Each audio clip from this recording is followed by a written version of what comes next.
Enverga Wildcat. Kasama natin, of course, ang kanilang head coach, Coach Melky Villanueva. Coach, congratulations! Congratulations. Coach, alam natin sa start talaga nitong PSAA Season 1, medyo parang hindi pa talaga yung tempo ng ng Enverga. Hindi kasi nasa as expected. Sabi nga, is one of the powerhouse team sa Calabarzon and even beyond the Quezon, Calabarzon area ang Enverga. Ano naging, saan nyo naramdaman yung pagbabago? At naging tuloy-tuloy na hanggang dito. Yun, no, every loss, siyempre, it keeps us, inspired us para sa maraming learning. Doon naman tayo nababago eh. We lang lagi, we focus on winning as much as possible. Win yung natin, gusto natin manalo lahat ng ilalaro natin. Then, if we lose, yun, naandun talaga yung learning. Okay, medyo experience yun. Especially last time, di ba? Alam niyo naman kung paano kami natalo ng WCC. Ayaw na namin mangyari ulit yung gano'n. Kaya as much as possible, kung kaya namin, instructionist, kaya namin lumamang, we go on that. Yes. Coach, binabiyahe nyo, kanina nga binanggit ito, 147 kilometers.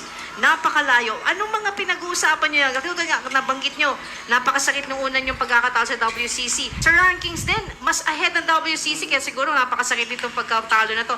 Anong mga napag-usapan ng team during that 147-kilometer na biyahe? Yun, yung eliminations, and keep us, parang stick together, whatever happened. Then, sabi namin, ang importante talaga, makapasok ng quarterfinals, semis.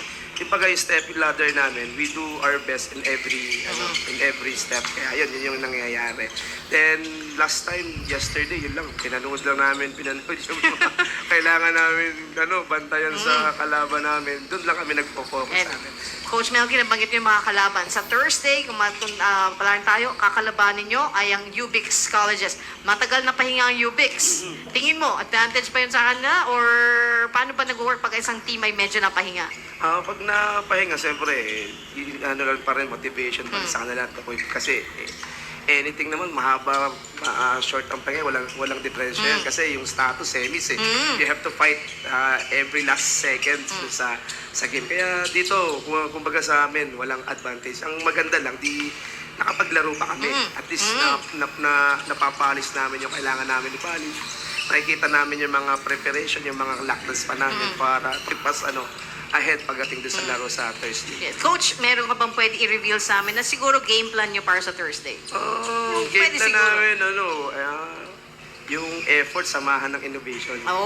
Ganda nun sa effort with innovation. And Coach, bago pa namin kayo pakawalan, any shoutout, pasasalamat na gusto nyo sabihin? Yun, maraming salamat dun sa PSAA. Siyempre, it keeps collegiate players inspiration para makapaglaro against Manila teams. Iba lang yun, yung pinakamaganda dun. And shoutout dun sa aming president, kay Sir Willie Enverga, at aming chairman, and kay Sir Darius Bere, kay Sir happy birthday doon sa aming head, si Attorney Dario Pistania, Sir, happy birthday. And sa lahat ng mga inspiring players ng Quezon Province, sa lahat ng mga coaches, provincial coaches, yan, it keeps us, yung mga provincial coaches, yun, yung way, yung nakapag-coach kami, whatever level we have, yun. Para sa mga taga Quezon Province, yung mga players, yung mga coaches, and Enverga University community yan, para sa inyo yung lahat. Well, kahit kami dito sa Manila, ramdam namin yung influence and inspiration na dinala ng Enverga. Habol lang ako, sa aming mga natulong sa amin, Petromark, kay Kuya Mark Banawa, Better Life, yan, yung mga tumutulong sa team namin. At sana pa, mas marami pa maging sponsor of course, ang Enverga Wildcats sa talagang napakaling inspirasyon nila sa mga schools sa Quezon at sa Calabarzon. Congratulations, Coach Melky, and good luck po sa Thursday. At magbabalik po ang PSAA Season 1. Huwag po kayo alis. Thank you. Thank you po.